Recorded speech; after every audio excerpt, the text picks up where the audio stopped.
In this video, we're going to discuss hip bursitis, that pain on the outside of the hip, as well as a gluteal tendinopathy, which is most commonly involving the glute med muscle and its associated tendon. We're going to go through some stretches, strengthening exercises, and a few pain alleviation techniques.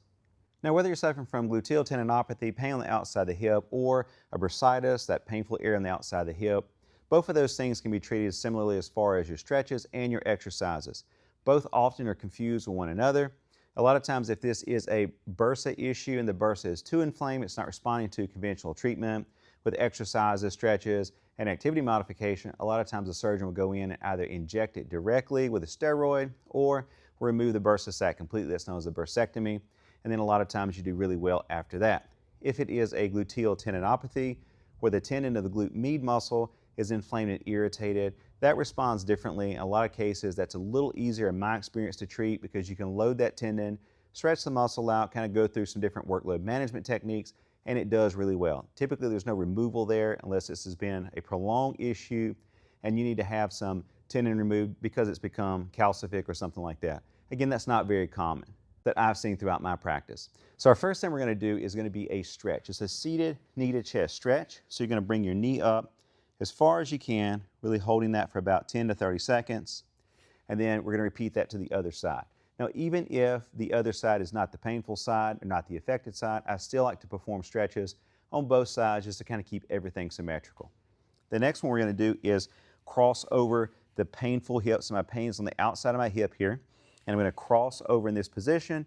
And then what I'm going to work towards is pushing my knee down. So as I push my knee down towards the floor, the ground, I'm going to feel that stretch in the outside of my hip. I'm going to go as far as I can. Some discomfort is normal, and that's okay. I'm going to go down and stretch as far as I can. Hold that between 10 to 30 seconds and relax. And then we're going to go back in and repeat that again, 10 to 30 seconds and relax. And I would repeat both of those stretches several times a day, just throughout the day. Another tool that's really handy and cheap is one of these myofascial rollers or muscle rollers, and you can just kind of go all on the outside of the thigh. Some people go on the top of the thigh. You can work the hamstring area, the outside of the glute. You can just really play with that and just work the entire area around and repeat that just throughout the day several times a day. I really like that because I feel like that provides good kinesthetic awareness, that neurological input to the tissue that's all inflamed, plus it feels pretty good while you're using the myofascial roller. Another technique is using a tennis ball. Again, if you watch my videos, you know that I love using tennis balls for different musculoskeletal issues. You can take a tennis ball, put that on the side of the hip where you're having the pain, and lean over into that. I've even had patients, especially if the pain is radiating down into the glute area, put that right under the glute, hold pressure, just kind of sit on the side of the tennis ball.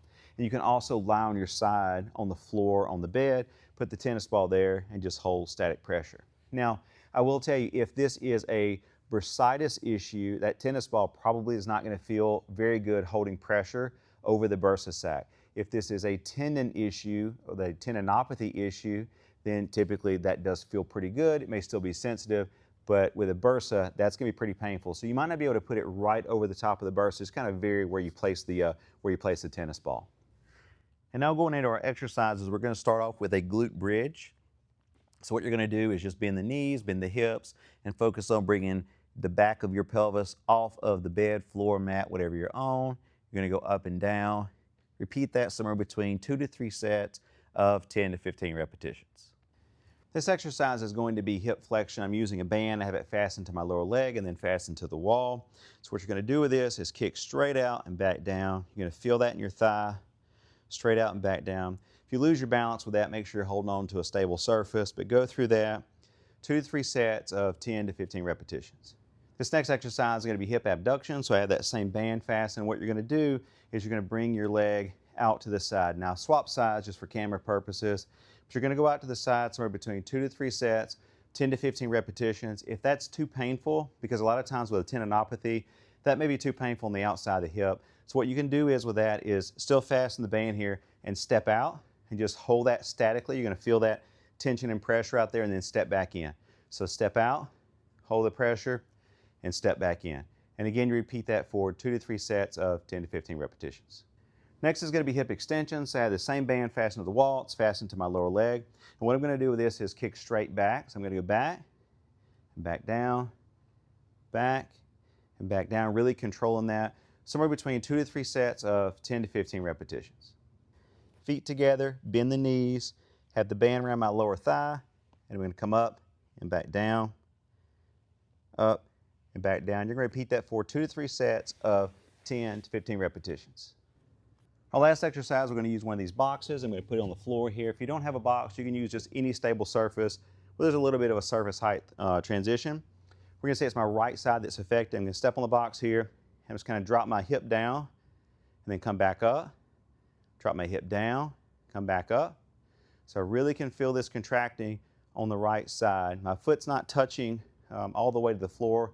I'm stopping just short of that and coming back up. That works really well. Repeat that for 2 to 3 sets of 10 to 15 repetitions.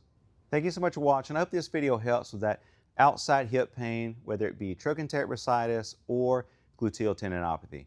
Make sure you subscribe to my channel so you stay up to date on all my content.